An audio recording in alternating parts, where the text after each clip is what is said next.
Oi, gente. A mulher positiva dessa semana é a empresária Nathalie Klein, fundadora da NK Store, uma multimarcas que está completando 20 anos esse ano. Nathalie, conta um pouco desses 20 anos de história de mercado de luxo no Brasil.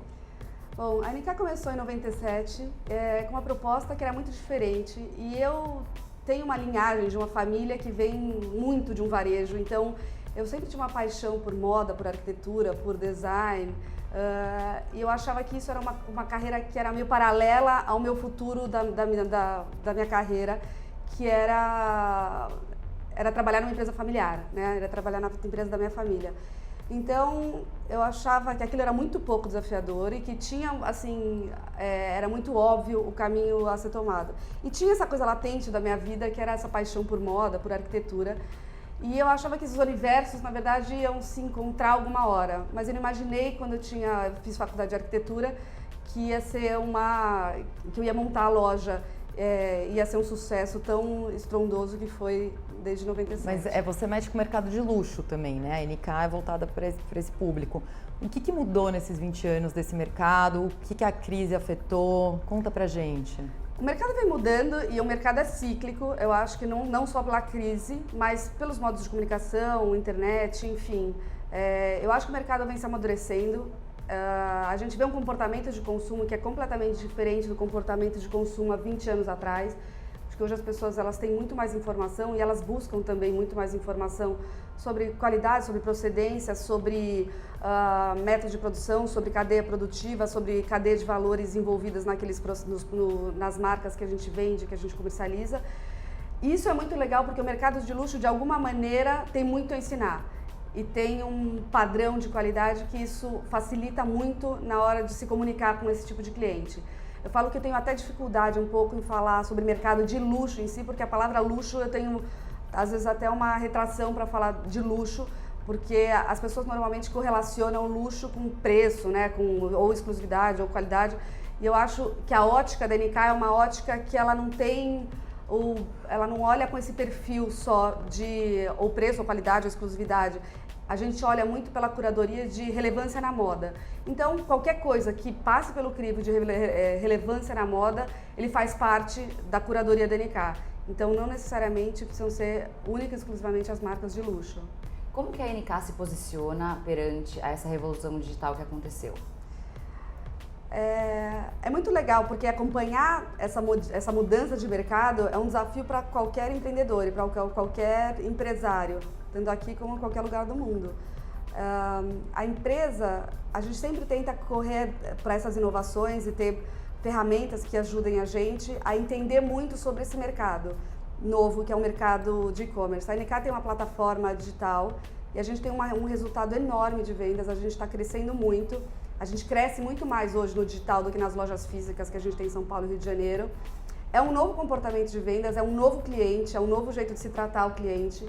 É muito diferente do nosso know-how, que a gente tinha essa coisa de tocar no cliente e de conseguir ter uma interação. E a NK tem muito essa coisa da expertise das vendedoras, de conseguir passar para as clientes. Então é um desafio enorme, mas a gente está tendo resultados incríveis, a gente está aprendendo muito, é uma curva de aprendizado que é muito interessante. E eu acho que o que a gente aprende no digital, a gente implementa muito no offline e vice-versa. Então a gente tem uma troca de informações que é muito legal. E claro, essa revolução omnichannel do cliente entrar e para ele ser transparente de onde ele está comprando, né? Para ele é indiferente se ele está comprando na loja, ele vai receber em casa e de onde veio a mercadoria. Se ela veio do Rio de Janeiro, se ele veio do estoque de e-commerce, se ela veio de algum estoque de algum parceiro, de alguma multimarcas. Para o cliente tem que ser transparente. Então a gente tem trabalhado muito nisso e, enfim, eu acho que é uma curva de aprendizado bem interessante. Influenciadoras, vocês investem, o investimento retorna, como funciona para vocês? Eu acho que, sem dúvida alguma, é uma grande ferramenta, ela não pode ser descartada e nem banalizada. Elas estão aí, elas fazem... Claro que a gente tem um pool de influenciadoras que fazem o perfil da marca, outras não fazem o perfil da marca. A gente sempre tem que tomar cuidado que o quantitativo não é qualitativo.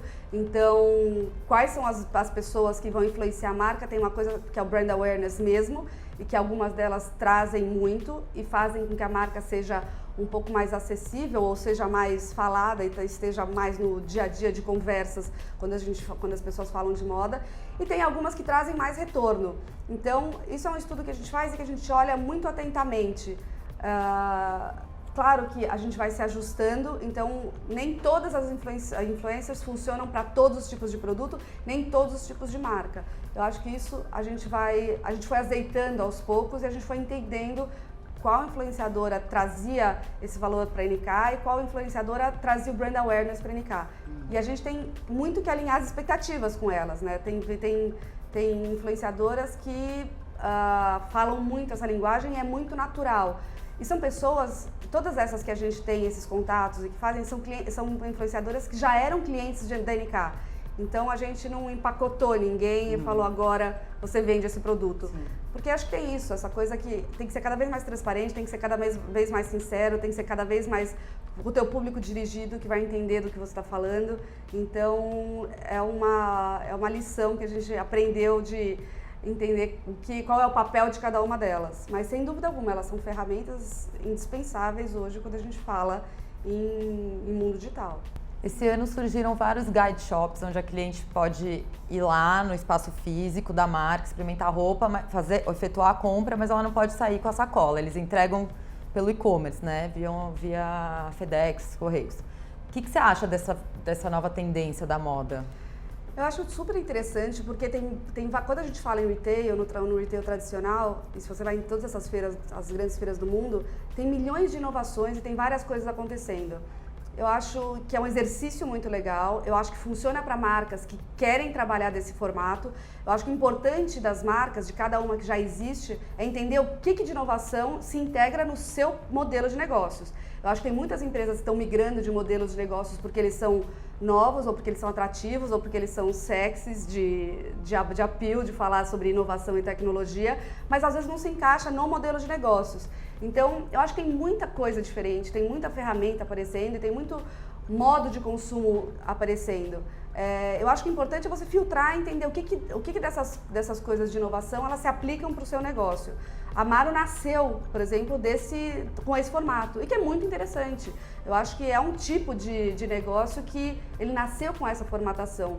Agora, para o modelo de retail tradicional se transformar, para algumas empresas vai fazer sentido e para algumas que o espaço talvez seja cada vez mais caro, os aluguéis sejam cada vez mais caros, eles precisem de uma área reduzida sem estoque, porque essa é a grande sacada dos guide shops, que elas não têm área de estoque. E tem algumas lojas que têm um comportamento de consumo que é diferente. Então, todas essas inovações do varejo elas vão aparecer, mas eu acho que é importante muito você filtrar para saber o que se adequa no seu modelo de negócio. Nathalie, tem algum ensinamento do seu pai que você levou para sua vida? Vários.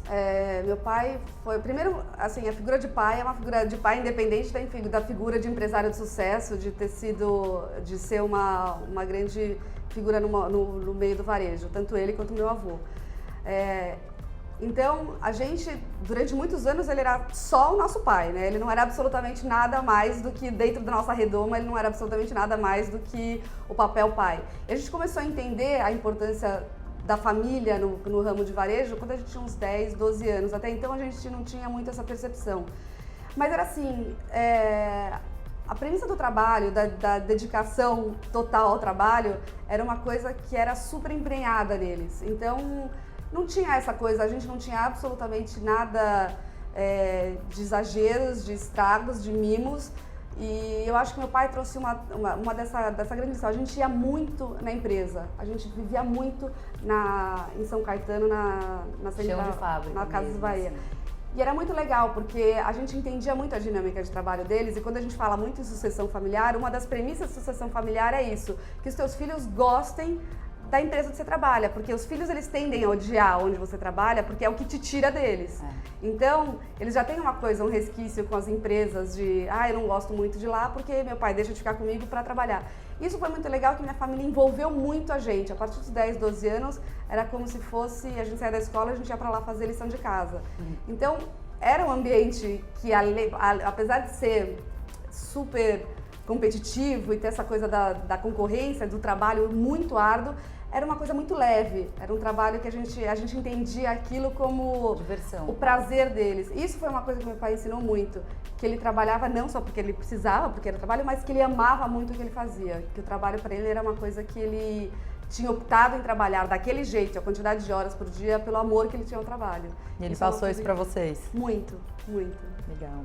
E você já sofreu algum preconceito por ser mulher no mercado de trabalho? Não, nunca. Nunca tive essa percepção. Eu acho que o respeito se conquista, né? Então acho que independente de ser homem e mulher, eu acho que tem um preconceito maior por ser moda. E moda, sim, eu acho que tem uma coisa que tem um olhar ainda um pouco desconfiado. Mesmo sendo a segunda indústria que mais emprega no mundo, a indústria têxtil sendo uma das maiores do Brasil, ainda tem uma coisa de moda de ter um olhar um pouco preconceituoso. Não sei se fútil, mas eu acho uma coisa... eu não acho, mas... Acho que as pessoas têm um olhar de trabalhar com moda, com uma coisa... acho que há 20 anos atrás não era uma coisa tão... não parecia tão séria. Mesmo com todos os indicadores, mesmo sendo hoje os grandes exemplos dessas fast fashions de Zara's e H&M's e Topshops, que são as grandes empregadoras do mundo. Mas eu acho que o único preconceito não foi nunca em ser mulher e trabalhar com isso, e trabalhar, ter o meu campo de trabalho, mas eu acho que com moda, mais do que tudo. Pra gente encerrar, a gente vai fazer 3 perguntinhas, Nathalie. Um filme que te marcou, um livro que te marcou e uma mulher que você admira. Mulher que eu admiro, Golda Meir. Livro que me marcou, 13 Days, de Robert Kennedy. E um filme que me marcou, acho que ultimamente tem sido documentários, e foi o Minimalist, que está na Netflix. Muito obrigada. Até semana que vem, gente, com mais uma Mulher Positiva. Beijos.